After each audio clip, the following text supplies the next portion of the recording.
start off with Ronald Acuna Jr., who had quite himself a weekend in Miami. The first one being, he's kind of had this history with the Miami Marlins and him getting hit by pitches. He was hit again by relief pitcher Anthony Bender on Friday by a slider. It was pretty much clearly not intentional, but it is the seventh time that he's been hit by the Marlins in his career, and the second this season. The first being back on July 2nd when Pablo Lopez was the first pitch of the game that he threw a fastball right at Acuna. He ended up getting tossed from the game. There's a large history there. Both managers pretty much kind of brushed it off and didn't think it was a big deal. Even Don Mattingly, the Marlins manager, said he's pretty much sick of all the drama. James, I just want to ask you real quick. Do you think that Acuna is being a little overdramatic when stuff like that happens? Like, obviously, there's a time when you think it might be intentional, like that Pablo Lopez one. Maybe it was a little bit intentional, but this one that Bender threw, that was a slider that just got away from him. And just because of the history, is it being overdramatic, or kind of what are your thoughts on Acuna's reaction every time he gets hit by the Marlins? I think he's being a little overdramatic, and maybe he was just having a bad day, man. I mean, Ronald Acuna is a pretty chill dude to begin with. Like, he doesn't have outbursts like that often. He's kind of just there doing his thing, trying not to have some of the drama. Maybe he woke up on the wrong side of the bed.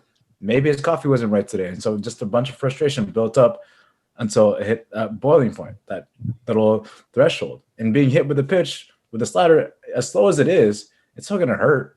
It's still going to leave a mark. And so it just reached a boiling point. And I think he took that into account when he had his little implosion that didn't result in anything. Nothing really happened because of it. I mean, so he was being a little overdramatic in that moment, but being the seventh time, it was warranted, but not to the point that it was kind of walk out to the mound and stare. You can stare him down, but run back, go to first base. Take your walk to first base. Nice stuff if you want to. Don't walk towards the pitcher. That's kind of where I kind of was like, oh, that's being a little overdramatic right there. But for the most part, man, like, it was kind of warranted. Yeah, I agree. I think it was handled by both sides pretty well. I think Acuna, anytime the Marlins going to flunk him, it's just going to be a thing. And I kind of agree with Mattingly. It's kind of getting to the point where it's like you're playing the same division, you play the same bunch, you're going to get hit by them at some point. It's probably not going to be intentional. So it's hard. Like you said, maybe you're just having a bad day. But he had a much worse day the day after, unfortunately.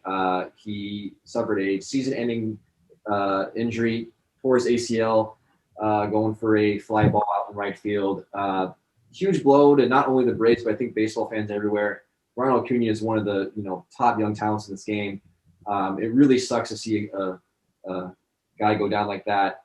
So obviously, he's out for the year. Hope he will be back. But James, I'm just curious as you're just as a baseball fan and just seeing Acuna go down like that. Does that kind of it hurts because you want to see this guy play, even though he's not an angel or whoever? Absolutely. He's exciting. He makes offense. He makes the Braves fun to watch. The Braves are having a very disappointing season this season. We all kind of expected them to be the leader in that division, but they're 4 games back right now. The Mets are kind of just chilling up at the front without doing anything crazy. But he makes that Braves team watchable, him and Freddie Freeman both. I mean, the dude leads the team in batting average, home runs, and WAR. I mean, and his OPS is almost at 1, which is crazy because that's kind of like the threshold of being a really exciting player, like Shohei's over what, like that kind of thing.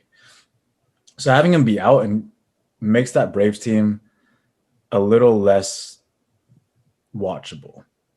With all the injuries they're having right now on top of Acuna, a bunch of their pitchers going out, that closing pitcher, Anderson, is having like just 5-6 blown saves. It's tough to see. And if this Braves team wants a chance to fix their season from a disappointing one to a season that they were supposed to have, they needed him. It's going to be tough for them to make this climb back now without somebody as integral to their team as he is.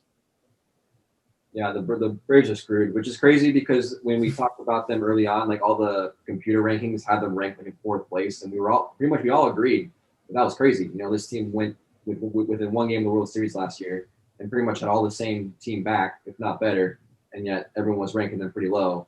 Turns out they're right. Apparently, they can predict season-ending injuries to their star players as well. So the computers are getting smart. Everyone, it's only not going to be for it to take over. So just enjoy it while it lasts.